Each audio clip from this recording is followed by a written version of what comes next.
ನಿಮ್ ದುಡ್ಡಿಗೆ ಬರೀ 4-5% ಬಡ್ಡಿ ಸಿಗ್ತಾ ಇದೆಯಾ? ಸ್ಟೇಬಲ್ ಮನಿ ಮೂಲಕ ಭಾರತದ ಬ್ಯಾಂಕ್ಗಳಲ್ಲಿ ಎಫ್ಡಿ ಬುಕ್ ಮಾಡಿ 9.5% ವರೆಗೂ ಬಡ್ಡಿ ಪಡೀರಿ. ಅದು ಕೂಡ 5 ಲಕ್ಷ ರೂಪಾಯಿಗಳವರೆಗೆ RBIನ DICGC ಗ್ಯಾರಂಟಿಯೊಂದಿಗೆ. ಕೆಲವೇ ಸೆಕೆಂಡ್ಗಳಲ್ಲಿ ಎಫ್ಡಿ ಬುಕ್ ಮಾಡಬಹುದು. ಡಿಸ್ಕ್ರಿಪ್ಷನ್ ಹಾಗೂ ಪಿನ್ ಕಾಮೆಂಟ್ ನಲ್ಲಿರೋ ಲಿಂಕ್ ಮೂಲಕ ಆಪ್ ಡೌನ್ಲೋಡ್ ಮಾಡಿ.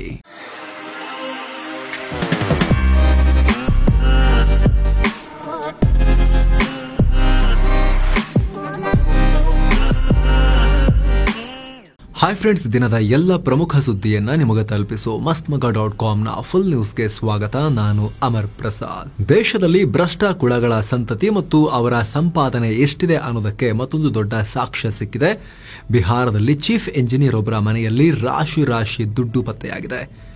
ಬಿಲ್ಡಿಂಗ್ ಕನ್ಸ್ಟ್ರಕ್ಷನ್ ಡಿಪಾರ್ಟ್ಮೆಂಟ್ನ ಚೀಫ್ ಎಂಜಿನಿಯರ್ ತಾರಿಣಿ ದಾಸ್ ಅನ್ನೋರ ನಿವಾಸದ ಮೇಲೆ ಇಡಿ ಅಧಿಕಾರಿಗಳು ರೇಡ್ ಮಾಡಿದ್ರು. ಈ ವೇಳೆ ದಾಖಲೆ ಇಲ್ಲದ ದುಡ್ಡು ನೋಡಿ ಅಧಿಕಾರಿಗಳು ಸುಸ್ತಾಗಿ ಹೋಗಿದ್ದಾರೆ. ನಿರಂತರ 8 ಗಂಟೆ ಕಾಲ 4 ಮಷಿನ್ಗಳ ಮೂಲಕ ಹಣವನ್ನ ಕೌಂಟ್ ಮಾಡಿದ್ದಾರೆ. ಸದ್ಯದ ಮಾಹಿತಿ ಪ್ರಕಾರ ಇದುವರೆಗೆ 11.64 ಕೋಟಿ ರೂಪಾಯಿ ನಗದು ರೂಪದ ಹಣ ಸಿಕ್ಕಿದೆ. ಇದೆಲ್ಲ ನಗದು ರೂಪದ ದುಡ್ಡು, ಕ್ಯಾಶ್ ಹೇಳ್ತಿರೋದು. ಏನು ಭೂಮಿ, ವಾಹನ, ಹೀಗೆ ಬೇರೆ ರೂಪದಲ್ಲಿ ಇನ್ನೂ ದೊಡ್ಡ ಪ್ರಮಾಣದಲ್ಲಿ ಅಕ್ರಮ ಆಸ್ತಿ ಇರಬಹುದು ಅಂತ ಅಧಿಕಾರಿಗಳು ಹುಡುಕಾಡ್ತಿದ್ದಾರೆ. ಸದ್ಯ ಈ ಸುದ್ದಿ ಬರ್ತಾ ಇದ್ದ ಹಾಗೆ ಕನ್ಸ್ಟ್ರಕ್ಷನ್ ಡಿಪಾರ್ಟ್ಮೆಂಟ್ನ ಚೀಫ್ ಎಂಜಿನಿಯರ್ ಸ್ಥಾನದಿಂದ ದಾಸ್ ಅವರನ್ನ ವಜಾ ಮಾಡಿ ಬಿಹಾರ ಸರ್ಕಾರ ಆದೇಶ ಹೊರಡಿಸಿದೆ. ಅಂದಹಾಗೆ ಹಿರಿಯ IAS ಆಫೀಸರ್ ಹಾಗೂ ಬಿಹಾರ ಇಂಧನ ಇಲಾಖೆಯ ಮಾಜಿ ಪ್ರಧಾನ ಕಾರ್ಯದರ್ಶಿಯಾಗಿರೋ ಸಂಜೀವ್ ಹನ್ಸ್ 2018ರಿಂದ 2023ರವರೆಗೆ ತನ್ನ ಅಧಿಕಾರ ಅವಧಿಯಲ್ಲಿ ಅಕ್ರಮವಾಗಿ ಲೂಟಿ ಮಾಡಿದ್ದಾರೆ ಅಂತ ಪ್ರಕರಣ ದಾಖಲಾಗಿತ್ತು. ಇದರಲ್ಲಿ ಹನ್ಸ್ ಜೊತೆಗೆ ತಾರಿಣಿ ದಾಸ್ ಸೇರಿ ಕೆಲವರಿಗೆ ಲಿಂಕ್ ಇರಬಹುದು. ಈ ದಾಸ್ ಮನೆಯಲ್ಲಿ ಭಾರಿ ಪ್ರಮಾಣದ ಅಕ್ರಮ ಹಣವನ್ನ ಸಂಗ್ರಹಿಸಿಡಲಾಗಿದೆ ಅಂತ ಇಡಿಗೆ ಗುಪ್ತಚರ ಮಾಹಿತಿ ಇತ್ತು. ಇದನ್ನ ಆಧರಿಸಿ ತಾರಿಣಿ ದಾಸ್ ಮನೆ ಸೇರಿ 7 ಕಡೆ ಇಡಿ ರೇಡ್ ಮಾಡಿತ್ತು. ಅದರಲ್ಲಿ ಒಬ್ಬರ ಮನೆಯಲ್ಲೇ 4 ಕೋಣೆಗಳಲ್ಲಿ ಹಣ ಬಚ್ಚಿಟ್ಟಿದ್ದಾರೆ.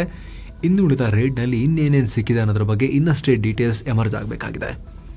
ಅಲ್ಲದೆ ಸರ್ಕಾರಿ ಗುತ್ತಿಗೆ ಪಡೆಯುವಂತಹ ಕಾಂಟ್ರಾಕ್ಟರ್ಗಳು, ಅನೇಕ ಅಧಿಕಾರಿಗಳು ಸೇರಿದ ಹಾಗೆ ದೊಡ್ಡ ತಲೆಗಳು ಇದರಲ್ಲಿ ಭಾಗಿಯಾಗಿರಬಹುದು ಅಂತ ಇಡಿ ಅನುಮಾನ ವ್ಯಕ್ತಪಡಿಸಿದೆ. ಇದರ ಬಗ್ಗೆ ಮತ್ತಷ್ಟು ಮಾಹಿತಿ ಪಡೆಯೋಕೆ ಇದರ ಹಿಂದೆ ದೊಡ್ಡ ಜಾಲ ಇರಬಹುದು ಅಂತ ತನ್ನ ಬೇಟೆಯನ್ನ ಮುಂದುವರೆಸಿದೆ. ಏನು ಸ್ನೇಹಿತರೆ, ಪಾಕಿಸ್ತಾನದಲ್ಲಿ ಮುಸುಕುದಾರಿ ಅಪರಿಚಿತರ ಆರ್ಭಟಕ್ಕೆ ಇನ್ನೊಂದು ವಿಕೆಟ್ ಬಿದ್ದಿದೆ. ಪಾಕ್ನ ಎಲಿಟಿ, ಇದು ಭಾರತ ವಿರೋಧಿ ಉಗ್ರ ಸಂಘಟನೆ. ಇದು ಭಾರತಕ್ಕೆ ಕಾಟ ಕೊಡೋಕೆ ಅಂತಲೇ ಇರುವಂತಹ ಉಗ್ರ ಸಂಘಟನೆ ಎಲಿಟಿ, ಲಷ್ಕರ್ ತೊಯ್ಬಾ. ಇದರ ಸಂಘಟನೆಯ ಮುಖ್ಯಸ್ಥ ಹಫೀಜ್ ಸಯೀದ್ನ ಆಪ್ತ ಸಹಾಯಕ ಮತ್ತು ಫಿನಾನ್ಷಿಯರ್ ಆಗಿದ್ದಂತ ಅಬ್ದುಲ್ ರೆಹಮಾನ್ ನಡು ಬೀದಿಯಲ್ಲಿ ಹತ್ಯೆಗೀಡಾಗಿದ್ದಾನೆ. ಈ ಹಿಂದೆ ನಡೆದ ಘಟನೆಗಳಂತೆ ಬೈಕ್ನಲ್ಲಿ ಬಂದ 2 ಅಪರಿಚಿತ ಮುಸುಕುದಾರಿಗಳು ಅಂಗಡಿ ಪಕ್ಕದಲ್ಲಿ ನಿಂತಿದ್ದ ರೆಹಮಾನ್ ಮೇಲೆ ಗುಂಡು ಹಾರಿಸಿ ಟಿಕೆಟ್ ಕೊಟ್ಟು ಎಸ್ಕೇಪ್ ಆಗಿದ್ದಾರೆ. ಈ ಘಟನೆ ವಿಡಿಯೋ ಕ್ಯಾಮೆರಾದಲ್ಲಿ ಕ್ಯಾಪ್ಚರ್ ಆಗಿದ್ದು ಸೋಷಿಯಲ್ ಮೀಡಿಯಾದಲ್ಲಿ ಪಾಕಿಸ್ತಾನದಲ್ಲಿ ವೈರಲ್ ಆಗಿದೆ. ಈ ಅಬ್ದುಲ್ ರೆಹಮಾನ್ ಉಗ್ರ ಸಂಘಟನೆಗೆ ಪ್ರಮುಖವಾಗಿ ಹಣಕಾಸಿನ ವ್ಯವಸ್ಥೆಯನ್ನು ಮಾಡಿಕೊಡ್ತಾ ಇದ್ದ. ಎಲಿಟಿಯ ಕೆಲ ಕ್ರೂಷಿಯಲ್ ಆಪರೇಷನ್ಗಳಲ್ಲೂ ಇಂಪಾರ್ಟೆಂಟ್ ರೋಲ್ ನಿಭಾಯಿಸಿದ್ದ. ಭಾರತ, ಪಾಕಿಸ್ತಾನ ಸೇರಿ ವಿವಿಧ ರಾಷ್ಟ್ರಗಳಲ್ಲಿ ಆಪರೇಟ್ ಆಗುವ ಹಲವು ಉಗ್ರ ಸಂಘಟನೆಗಳಿಗಾಗಿ ಫಂಡ್ ರೈಸ್ ಮಾಡ್ತಾ ಇದ್ದ. ಈಗ ಈತನ ಗನಂದಾರಿ ಕೆಲಸಕ್ಕೆ ಯಾರೋ ಟಿಕೆಟ್ ಕೊಟ್ಟು ಫುಲ್ ಸ್ಟಾಪ್ ಇಟ್ಟಿದ್ದಾರೆ. ಈ ಮೂಲಕ ಹಫೀಜ್ ಅನ್ನೋ ರಕ್ತ ಪಿಪಾಸುವಿಗೆ ದೊಡ್ಡ ಹೊಡೆತ ಕೊಟ್ಟಂತಾಗಿದೆ. ಇದೇ ಮಾರ್ಚ್ 16ನೇ ತಾರೀಕು ಕೂಡ ಹಫೀಜ್ ಸಯೀದ್ ಆಪ್ತ ಅಬು ಕತಲ್ ಅನ್ನೋ ವ್ಯಕ್ತಿಯನ್ನ ಇದೇ ರೀತಿ ಮುಸುಕುದಾರಿಗಳು ಪಾಕ್ನ ಝೀಲಂನಲ್ಲಿ ಟಿಕೆಟ್ ಕೊಟ್ಟು ಕಳಿಸಿದ್ರು.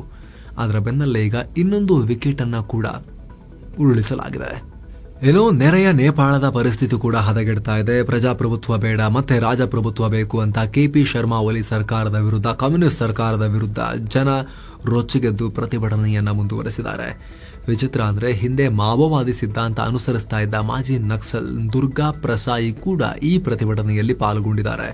ಕೇವಲ ಪಾಲ್ಗೊಂಡಿರುವುದು ಮಾತ್ರವಲ್ಲ, ರೊಚ್ಚಿಗೆದ್ದು ಅವರೇ ಪ್ರತಿಭಟನೆಯನ್ನ ಮುನ್ನಡೆಸ್ತಾ ಇದ್ದಾರೆ. ನೇಪಾಳದಲ್ಲಿ ಪುನಃ ರಾಜಪ್ರಭುತ್ವ ಬಂದು ಹಿಂದೂ ರಾಷ್ಟ್ರ ಆಗಲಿ ಅಂತ ಮಾಜಿ ನಕ್ಸಲರು ಕೂಡ ಹೋರಾಟಕ್ಕೆ ಸೇರ್ಕೊಂಡಿದ್ದಾರೆ. ಇದರ ಬೆನ್ನಲ್ಲೇ ಪ್ರತಿಭಟನೆ ತೀವ್ರ ಸ್ವರೂಪಕ್ಕೆ ಹೋಗ್ತಾ ಇದೆ. ಪೊಲೀಸ್ ಬ್ಯಾರಿಕೇಡ್ಗಳನ್ನು ಮುರಿದು ಹಾಕಿ ನೇಪಾಳ ಸಂಸತ್ನ ಆವರಣದೊಳಗಡೆ ಕಾರ್ ನುಗ್ಗಿಸಲಾಗಿದೆ. KP ಶರ್ಮಾ ಒಲಿ ಈ ಪ್ರತಿಭಟನೆ ವಿರುದ್ಧ ಕಿಡಿಕಾರಿದ್ದಾರೆ.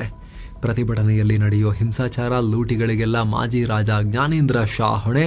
ಯಾರೆಲ್ಲ ಈ ಪ್ರತಿಭಟನೆಯಲ್ಲಿ ಅಪರಾಧ ಕೃತ್ಯಗಳಲ್ಲಿ ಭಾಗಿಯಾಗ್ತಾರೋ ಅಂತವರಿಗೆ ಕ್ಷಮೆ ಇಲ್ಲ, ಕಠಿಣ ಕ್ರಮ ತಗೊಳ್ತೀವಿ ಅಂತ ಎಚ್ಚರಿಕೆ ಕೊಡ್ತಾ ಇದ್ದೀನಿ ಅಂತ ಹೇಳಿದ್ದಾರೆ. ಆದರೆ ಜನ ಕೇರ್ ಮಾಡ್ತಿಲ್ಲ. ಕಳೆದ ಶುಕ್ರವಾರ ಪ್ರತಿಭಟನೆ ವೇಳೆ 3 ಮೃತಪಟ್ಟು 106 ಮಂದಿ ಅರೆಸ್ಟ್ ಆಗಿದ್ರು. ಅದರ ಬೆನ್ನಲ್ಲೇ ಇದು ಈಗ ಹಿಂಸಾಚಾರಕ್ಕೆ ತಿರುಗ್ತಾ ಇದೆ. ನಟಿ ರನ್ಯಾ ರಾವ್ ಚಿನ್ನ ಕಳ್ಳ ಸಾಗಾಣಿಕೆ ಕೇಸ್ನಲ್ಲಿ ಮತ್ತೊಂದು ಇಂಪಾರ್ಟೆಂಟ್ ಬೆಳವಣಿಗೆಯಾಗಿದೆ. ಈ ಕೇಸ್ನ 3ನೇ ಆರೋಪಿಯಾಗಿರೋ ಸಾಹಿಲ್ ಜೈನ್ ವಿಚಾರಣೆಯಲ್ಲಿ ಮಹತ್ವದ ವಿಚಾರಗಳು ಹೊರಗೆ ಬಂದಿವೆ. DRI ಡೈರೆಕ್ಟರೇಟ್ ಆಫ್ ರೆವಿನ್ಯೂ ಇಂಟೆಲಿಜೆನ್ಸ್ಗೆ ಸಿಕ್ಕಿರೋ ಡಿಜಿಟಲ್ ಸಾಕ್ಷ್ಯದಲ್ಲಿ ಚಿನ್ನ ಕಳ್ಳ ಸಾಗಾಣಿಕೆ ರಹಸ್ಯ ಬಯಲಾಗಿದೆ. ದುಬೈಗೆ ಹಣ ವರ್ಗಾವಣೆಯಾಗಿರೋದು ಆರೋಪಿ ಸಾಹಿಲ್ ವಾಟ್ಸ್ಆಪ್ ಚಾಟ್ನಲ್ಲಿ ಬಹಿರಂಗ ಆಗಿದೆ. ಚಿನ್ನ ಮಾರಾಟ ಮಾಡಿದ್ದು ಕೂಡ ವಾಟ್ಸ್ಆಪ್ ಚಾಟ್ನಲ್ಲಿದೆ. ಮಾರ್ಚ್ 3ನೇ ತಾರೀಕು ಈ ರನ್ಯಾ ರಾವ್ ದುಬೈ ನಂಬರ್ನಿಂದ ಸಾಹಿಲ್ಗೆ ಕಾಲ್ ಮಾಡಿದ್ದ ವೇಳೆ ಚಿನ್ನ ವಿಲೇವಾರಿ ಮಾಡೋ ಕುರಿತು ಮಾತುಕತೆ ನಡೆಸಿರೋ ಡಿಜಿಟಲ್ ಎವಿಡೆನ್ಸ್ ಕೂಡ ಸಿಕ್ಕಿದೆ. ಅಲ್ಲದೆ ಕಳ್ಳ ಸಾಗಾಟ ಆಗಿರೋ ಚಿನ್ನ ಮಾರಾಟಕ್ಕೆ ಸಹಾಯ ಮಾಡಿರೋದಾಗಿ ಸಾಹಿಲ್ ಜೈನ್ ಒಪ್ಕೊಂಡಿದ್ದಾನೆ. ಈ ಹಿಂದೆ ಸಾಕಷ್ಟು ಬಾರಿ ಕಳ್ಳ ಸಾಗಾಣಿಕೆಗೆ ಹೆಲ್ಪ್ ಮಾಡಿರೋದಾಗಿಯೂ ಹೇಳಿಕೊಂಡಿದ್ದಾನೆ. ಹಾಗೂ ಹವಾಲಾ ದಂಧೆಯಲ್ಲಿ ನಿರಂತರವಾಗಿ ಇನ್ವಾಲ್ವ್ ಆಗಿರೋ ಬಗ್ಗೆ ಕೂಡ ಬಾಯ್ಬಿಟ್ಟಿದ್ದಾನೆ. ಹೀಗಂತ DRI ಮೂಲಗಳಿಂದ ಮಾಹಿತಿ ಸಿಕ್ಕಿದೆ. ಸದ್ಯ ಸಾಹಿಲ್ನ ವಿಚಾರಣೆಯನ್ನ ಅಧಿಕಾರಿಗಳು ಮುಂದುವರಿಸಿದ್ದಾರೆ. ಏನೋ ಕರ್ನಾಟಕದಲ್ಲಿ metro, bus ticket, current bill, ಹಾಲು ಹೀಗೆ ಎಲ್ಲದರ ಬೆಲೆನೂ ಏರಿಕೆ ಆಯ್ತಲ್ಲ. ಈಗ ಲಿಫ್ಟ್ ಮತ್ತು ಜನರೇಟರ್ ತಪಾಸಣೆ ಹಾಗೂ ರಿನ್ಯೂವಲ್ ಶುಲ್ಕವನ್ನು ಹೆಚ್ಚಿಸೋಕೆ ರಾಜ್ಯ ಸರ್ಕಾರ ಮುಂದಾಗಿದೆ. ಈ ಹಿಂದೆ 3 ಮಹಡಿ ಮನೆಗೆ ಲಿಫ್ಟ್ ಹಾಕಿಸ್ಕೊಂಡ್ರೆ ಅದರ ಪರಿಶೀಲನೆ ಮತ್ತು ರಿನ್ಯೂವಲ್ಗೆ ಸುಮಾರು 800 ರಿಂದ 1000 ರೂಪಾಯಿ ಖರ್ಚಾಗ್ತಾ ಇತ್ತು. ಅದನ್ನೀಗ 5 ರಿಂದ 8 ಸಾವಿರಕ್ಕೆ ಏರಿಕೆ ಮಾಡೋಕೆ ತಯಾರಿ ನಡೆಸಿದ್ದಾರೆ. ಇನ್ನು ಮನೆ, ಕಚೇರಿ ಮತ್ತು ಫ್ಯಾಕ್ಟರಿಗಳಿಗೆ 5 ಕಿಲೋವ್ಯಾಟ್ ಆಂಪಿಯರ್ಸ್ ಟ್ರಾನ್ಸ್ಫಾರ್ಮರ್ ಹಾಕಿಸ್ಕೊಂಡಿದ್ರೆ ಅದನ್ನ ಪರಿಶೀಲನೆ ಮಾಡೋಕೆ ಮೊದಲು 1,500 ರೂಪಾಯಿ ಕೊಡಬೇಕಾಗಿತ್ತು. ಈಗ ಅದು 3 ರಿಂದ 5 ಸಾವಿರ ರೂಪಾಯಿಗೆ ಜಾಸ್ತಿ ಆಗ್ತಾ ಇದೆ.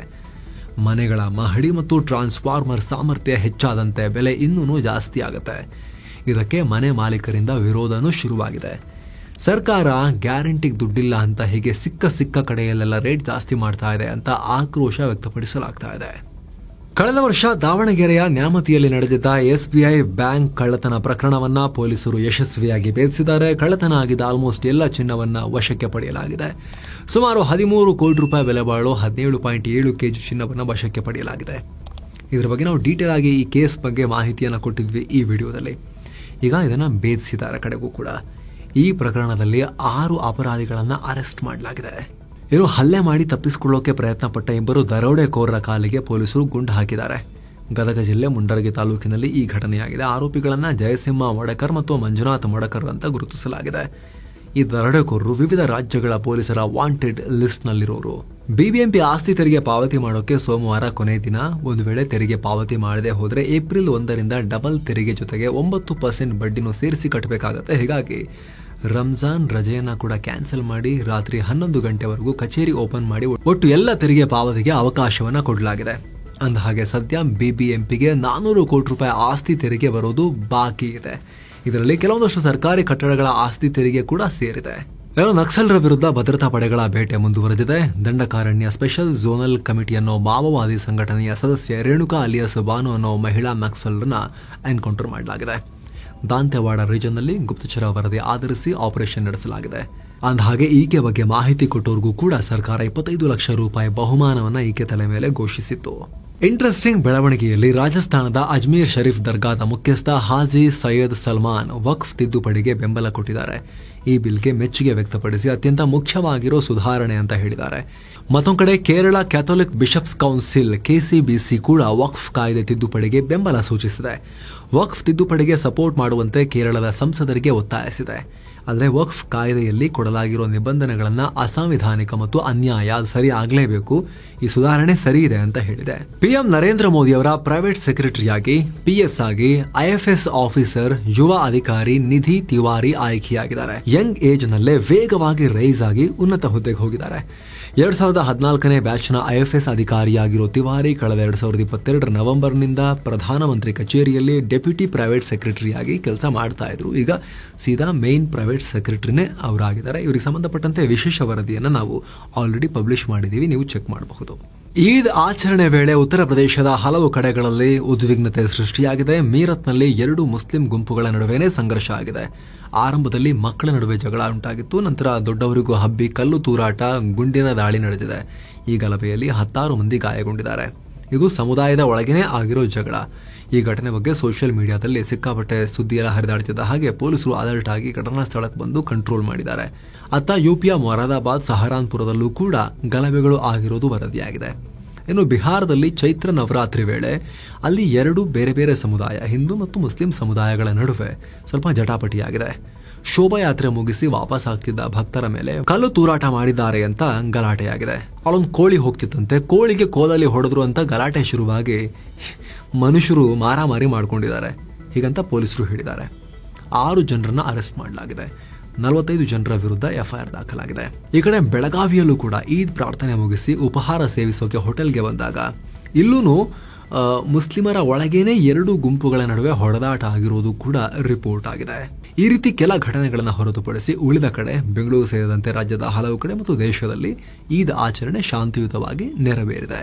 ಇನ್ನು ಇತ್ತೀಚೆಗೆ ದೇಶದಲ್ಲಿ ಔರಂಗಜೇಬ್ ಸಮಾಧಿ ವಿಚಾರವಾಗಿ ಭಾರಿ ವಿವಾದ ಆಗಿತ್ತು. ಅಲ್ಲದೆ ಆ ಸಮಾಧಿಯನ್ನ ತೆರವುಗೊಳಿಸುವಂತೆ ಕೂಡ ಆಗ್ರಹ ಕೇಳಿಬಂದಿತ್ತು. ಇದಕ್ಕೀಗ ಮಹಾರಾಷ್ಟ್ರ ಸಿಎಂ ದೇವೇಂದ್ರ ಫಡ್ನವೀಸ್ ರಿಯಾಕ್ಟ್ ಮಾಡಿದ್ದಾರೆ.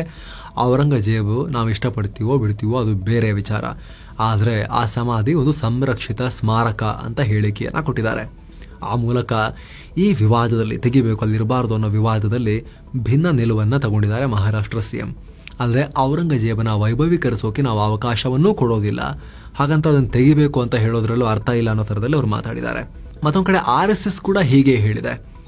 ಔರಂಗಜೇಬ್ ಸಮಾಧಿಯನ್ನ ತೆಗೆದು ಹಾಕೋ ವಿಚಾರವನ್ನ ಸುಮ್ಮನೆ ದೊಡ್ಡದು ಮಾಡಲಾಗ್ತಾ ಇದೆ. ಔರಂಗಜೇಬ್ ಬಗ್ಗೆ ನಂಬಿಕೆ ಇಟ್ಟವರು ಅವರ ಸಮಾಧಿಗೆ ಭೇಟಿ ಕೊಡ್ತಾರೆ ಅಷ್ಟೇ, ಅದೇನು ದೊಡ್ಡ ವಿಚಾರ ಅಲ್ಲ ಅಂತ RSS ಹಿರಿಯ ನಾಯಕ ಭಯ್ಯಾಜಿ ಜೋಶಿ ಹೇಳಿಕೆಯನ್ನು ಕೊಟ್ಟಿದ್ದಾರೆ. ಈ ಮೂಲಕ ಇದನ್ನು ತೆಗೆದು ಹಾಕಬೇಕು, ಇಲ್ಲಾಂದ್ರೆ ಹಂಗಾಗುತ್ತೆ ಹಿಂಗಾಗುತ್ತೆ ದೊಡ್ಡ ಗಲಾಟೆ ಶುರುವಾಗ್ತಾ ಇತ್ತಲ್ಲ ಸಮಾಧಿ ಇರಬಾರ್ದು ಅಂತ.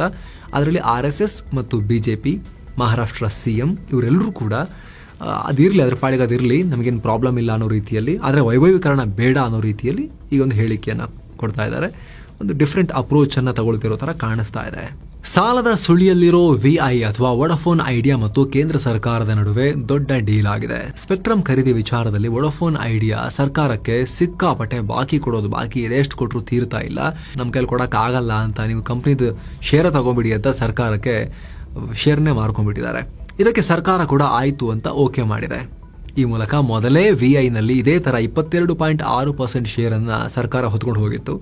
ಈಗ ಒಟ್ಟು 48.9%ಗೆ ಸರ್ಕಾರ ಓನರ್ ಆದಂತಾಗಿದೆ. ಹೀಗಂತ VIನೇ ಮಾಹಿತಿಯನ್ನ ಅಫಿಷಿಯಲ್ ಆಗಿ ನೀಡಿದೆ. ಇನ್ನೊಂದು 2% ಏನಾದರೂ ಗವರ್ಮೆಂಟಿಗೆ ಸಿಕ್ಕಿಬಿಟ್ರೆ ಇದು PSU ತರ ಆಗ್ಬಿಡುತ್ತೆ, BSNL ತರ ಆಗ್ಬಿಡುತ್ತೆ. 51%ಗಿಂತ ಜಾಸ್ತಿ ಯಾರ್ದಿರುತ್ತೋ ಅವರೇ ಪವರ್ ಅನ್ನ ಎಕ್ಸರ್ಸೈಸ್ ಮಾಡ್ತಾರೆ ಯಾವುದೇ ಕಂಪನಿಯಲ್ಲಿ. ಸರ್ಕಾರಿ ಕಂಪನಿ ಆಗ್ಬಿಡುತ್ತೆ. ಇನ್ನೊಂದು 2% ಇದೇ ರೀತಿ ನೆಕ್ಸ್ಟ್ ಇಯರ್ ಆಗಿಲ್ಲ ತಗೊಳ್ಳಿ ಇನ್ನೊಂದು 5% ಅಂತ ಕೊಟ್ಬಿಟ್ರೆ. ಭಾರತದ ಸಮುದ್ರ ಪ್ರದೇಶದಲ್ಲಿ ಗಣಿಗಾರಿಕೆಗೆ ಟೆಂಡರ್ ಕೊಡಬಾರದು ಅಂತ ವಿಪಕ್ಷ ನಾಯಕ ರಾಹುಲ್ ಗಾಂಧಿ PM ಮೋದಿಗೆ ಪತ್ರ ಬರೆದಿದ್ದಾರೆ. ಕೇರಳ, ಗುಜರಾತ್, ಅಂಡಮಾನ್ ಮತ್ತು ನಿಕೋಬಾರ್ ಸಮುದ್ರ ಪ್ರದೇಶಗಳಲ್ಲಿ ಗಣಿಗಾರಿಕೆಗೆ ಕೊಟ್ಟಿದ್ದ ಟೆಂಡರ್ನ ಕ್ಯಾನ್ಸಲ್ ಮಾಡುವಂತೆ ರಾಹುಲ್ ಗಾಂಧಿ ಒತ್ತಾಯ ಮಾಡಿದ್ದಾರೆ. ಈ ರೀತಿ ಗಣಿಗಾರಿಕೆ ಮಾಡೋದ್ರಿಂದ ಪರಿಸರ ಮತ್ತು ಸಮುದ್ರದಲ್ಲಿನ ಜೀವಿಗಳಿಗೆ ತೊಂದರೆ ಆಗ್ತಾ ಇದೆ, ಮಾಡೋದು ಬೇಡ ಇದನ್ನ ಅಂತ ರಾಹುಲ್ ಗಾಂಧಿ ಹೇಳಿದ್ದಾರೆ. ಸರ್ಕಾರ ಮಾರ್ಚ್ 18ನೇ ತಾರೀಕು ಲೋಕಸಭೆಗೆ ಕೊಟ್ಟಿರುವ ಮಾಹಿತಿ ಪ್ರಕಾರ ಭಾರತದಲ್ಲಿ ಸಮುದ್ರ ಭಾಗದಲ್ಲಿ 13 ವಿವಿಧ ಗಣಿಗಾರಿಕೆ ಬ್ಲಾಕ್ಗಳನ್ನು ಸ್ಥಾಪಿಸಲಾಗಿದೆ. HAL ಅಥವಾ ಹಿಂದೂಸ್ತಾನ್ ಏರೋನಾಟಿಕ್ಸ್ ಲಿಮಿಟೆಡ್ ಮೇಲೆ ದೊಡ್ಡ ಆರೋಪ ಮಾಡಿ ಅಮೆರಿಕದ ನ್ಯೂಯಾರ್ಕ್ ಟೈಮ್ಸ್ ರಿಪೋರ್ಟ್ ಮಾಡಿಬಿಟ್ಟಿದೆ. ಇದಕ್ಕೆ ಭಾರತದ ವಿದೇಶಾಂಗ ಸಚಿವಾಲಯ ಕೂಡ ರಿಯಾಕ್ಟ್ ಮಾಡಬೇಕಾಗಿ ಬಂದಿದೆ. ರಿಯಾಕ್ಟ್ ಮಾಡಿರೋದು ಮಾತ್ರ ಅಲ್ಲ, ವಿದೇಶಾಂಗ ಸಚಿವಾಲಯ ರಿಪೋರ್ಟ್ ಅನ್ನ ರಿಜೆಕ್ಟ್ ಮಾಡಿದೆ. ಇದು ತಪ್ಪಾದ ದಾರಿ ತಪ್ಪಿಸುವಂತಹ ರಿಪೋರ್ಟ್ ಅಂತ ಕಿಡಿಕಾರಿದೆ. ವಿಚಾರ ಏನು ಅಂದ್ರೆ ಈ HAL 2023 ಮತ್ತು 2024 ನಡುವೆ ಬ್ರಿಟನ್ ಮೂಲದ HR ಸ್ಮಿತ್ ಗ್ರೂಪ್ ನಿಂದ ನಿರ್ಬಂಧಿತ ಟೆಕ್ನಾಲಜಿಯನ್ನ ತರಿಸಿಕೊಂಡಿತ್ತು. ಅದು ಕೂಡ ಸುಮಾರು 17 ಕೋಟಿ ರೂಪಾಯಿ ಮೌಲ್ಯದ ನಿರ್ಬಂಧಿತ ಟೆಕ್ನಾಲಜಿ ಅಂತ ಹೇಳಿದ್ದಾರೆ. ಅಲ್ಲದೆ HAL ರಷ್ಯಾದ ರಾಜೋಬೋರಾನ್ ಎಕ್ಸ್ಪೋರ್ಟ್ ಅನ್ನೋ ಕಂಪನಿಯೊಂದಿಗೂ ಕೂಡ ಸಂಬಂಧವನ್ನ ಹೊಂದಿದೆ. ಬ್ರಿಟನ್ ನಿಂದ ತರಿಸಿಕೊಂಡ ವಸ್ತುಗಳನ್ನ HAL ಆ ರಷ್ಯನ್ ಕಂಪನಿ ಕೊಟ್ಟುಬಿಟ್ಟಿದೆ. ಇದಕ್ಕೆ 119 ಕೋಟಿ ರೂಪಾಯಿ ಪೇಮೆಂಟ್ ಕೂಡ ಪಡೆದಿದೆ. HAL ಕೊಟ್ಟಿರೋ ಟೆಕ್ನಾಲಜಿಯನ್ನ ರಷ್ಯಾ ಯುಕ್ರೇನ್ ವಿರುದ್ಧದ ಯುದ್ಧದಲ್ಲೂ ಕೂಡ ಬಳಸ್ತಾ ಇದೆ ಅಂತ ನ್ಯೂಯಾರ್ಕ್ ಟೈಮ್ಸ್ ರಿಪೋರ್ಟ್ ಮಾಡಿದೆ. ಇದಕ್ಕೆ ವಿದೇಶಾಂಗ ಇಲಾಖೆ ಈ ರೀತಿ ಇದನ್ನ ರಿಜೆಕ್ಟ್ ಮಾಡಿ ಇದು ಸುಳ್ಳು ಅಂತ ಹೇಳಿದೆ. ಭಾರತದ ಸ್ಪೆಷಲ್ ಫೋರ್ಸಸ್ಗೆ ಕಮಾಂಡೋ ಯೂನಿಟ್ಗಳಿಗೆ ಇನ್ನಷ್ಟು ಬಲ ಕೊಡೋಕೆ ಕೇಂದ್ರ ಸರ್ಕಾರ ಮುಂದಾಗಿದೆ. ಈಗ ಸ್ಪೆಷಲ್ ಫೋರ್ಸಸ್ನ ಯೋಧರಿಗೆ ಗೆರಿಲ್ಲಾ ಮಾದರಿ ಯುದ್ಧ ತಂತ್ರದ ತರಬೇತಿ ಕೊಡೋಕೆ ಮುಂದಾಗಿದ್ದಾರೆ. ಸ್ಪೆಷಲ್ ಫೋರ್ಸ್ಗಳಿಗೆ ವಿಶೇಷ ಆಯುಧ, ನ್ಯಾನೋ ಡ್ರೋನ್ಸ್ ನಂತಹ ಆಧುನಿಕ ಉಪಕರಣಗಳನ್ನು ಜಾಸ್ತಿ ಮಾಡಲಾಗ್ತಾ ಇದೆ. ಅಲ್ಲದೆ ಜಂಟಿ ಆಪರೇಷನ್ಗಳಿಗೆ ಹೆಲ್ಪ್ ಆಗೋಕೆ ಸ್ಯಾಟಲೈಟ್ ಕಮ್ಯುನಿಕೇಶನ್ ಆಕ್ಸೆಸ್ ಮತ್ತು ಅದಕ್ಕೆ ಬೇಕಾಗೋ ಡಿವೈಸ್ಗಳನ್ನು ಕೂಡ ಕೊಟ್ಟು ಟ್ರೈನ್ ಮಾಡಲಾಗ್ತಾ ಇದೆ. ಸದ್ಯ ದೇಶದಲ್ಲಿ 10 ಪ್ಯಾರಾ ಸ್ಪೆಷಲ್ ಫೋರ್ಸಸ್ ಮತ್ತು 5 ಪ್ಯಾರಾ ಬೆಟಾಲಿಯನ್ಸ್ ಇದಾವೆ. ಪ್ರತಿಯೊಂದರಲ್ಲೂ 620 ಯೋಧರಿದ್ದಾರೆ. ಹಾಗೆ ವಾಯುಪಡೆ ಹತ್ರನೂ 1600 ಗರುಡ ಕಮಾಂಡೋಸ್ ಇದ್ದಾರೆ. ನೇವಿ ಬಳಿ ಸುಮಾರು 1400ಕ್ಕೂ ಅಧಿಕ ಮಾರ್ಕೋಸ್ ಶತ್ರುಗಳ ಎದೆಯಲ್ಲಿ ನಡುಕ ಹುಟ್ಟಿಸೋ ಮರೈನ್ ಕಮಾಂಡೋಸ್ ಮಾರ್ಕೋಸ್ ಇದ್ದಾರೆ. ಈ ಸ್ಪೆಷಲ್ ಫೋರ್ಸ್ನ ದೇಶದಲ್ಲಿ ತುಂಬಾ ಅಗತ್ಯ ಇದ್ದಾಗ ಮತ್ತು ವಿಶೇಷ ಕಾರ್ಯಾಚರಣೆಗಳಿಗೆ ಮಾತ್ರ ಬಳಸಲಾಗುತ್ತೆ. ಈಗ ಇವರಿಗೆ ಇನ್ನಷ್ಟು ಬಲವರ್ಧನೆ ಮಾಡೋಕೆ ಹೊಸ ಉಪಕರಣ ಮತ್ತು ಟೆಕ್ನಾಲಜಿ ಕೊಡೋಕೆ ನಿರ್ಧಾರ ಮಾಡಲಾಗ್ತಾ ಇದೆ. ಏನೋ ಭೂಕಂಪನದಿಂದ ನಲುಗಿ ಹೋಗಿರೋ ಮಯನ್ಮಾರ್ನ ಹುಂತಾ ಸರ್ಕಾರದ ಮುಖ್ಯಸ್ಥ ಮಿನ್ ಆಂಗ್ ಹ್ಯಾಂಗ್ ಪಿಎಂ ಮೋದಿಯನ್ನ ಭೇಟಿ ಮಾಡೋ ಸಾಧ್ಯತೆ ಇದೆ.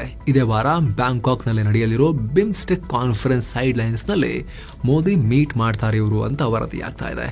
ಮಯನ್ಮಾರ್ನ ಭೂಕಂಪದಲ್ಲಿ ಇಲ್ಲಿವರೆಗೂ 2056 ಜನ ಪ್ರಾಣ ಕಳ್ಕೊಂಡಿದ್ದಾರೆ ಅಂತ ಮಿಲಿಟರಿ ಹುಂತಾ ಸರ್ಕಾರ ಮಾಹಿತಿ ಕೊಟ್ಟಿದೆ. ಸೊ ಫ್ರೆಂಡ್ಸ್, ಇದಾಗಿತ್ತು ಇವತ್ತಿನ ಫುಲ್ ನ್ಯೂಸ್. ನಾವು ಕೊಯ್ದಿಲ್ಲ, ಎಳೆದಿಲ್ಲ, ಕಿರ್ಚಾಡಿಲ್ಲ, ಬರೀ ಸುದ್ದಿಯ ರೀತಿಯಲ್ಲಿ ತಲುಪಿಸುವ ಪ್ರಯತ್ನವನ್ನು ಮಾಡಿದ್ದೀವಿ. ನಮ್ಮ ಈ ಪ್ರಯತ್ನ ನಿಮಗೆ ಇಷ್ಟ ಆಗ್ತಾ ಇದ್ರೆ ದಯವಿಟ್ಟು mastmaga.com ನ ಚಾನಲ್ಗೆ ಸಬ್ಸ್ಕ್ರೈಬ್ ಮಾಡಿ, ಪಕ್ಕದ ಬೆಲ್ ಐಕಾನ್ ಮೇಲೆ ಕ್ಲಿಕ್ ಮಾಡೋದನ್ನ ಯಾವುದೇ ಕಾರಣಕ್ಕೂ ಮರಿಬೇಡಿ. Thank you so much. ಮತ್ತೆ ಭೇಟಿ ಆಗ್ತಿರೋಣ. ನಮಸ್ತೆ.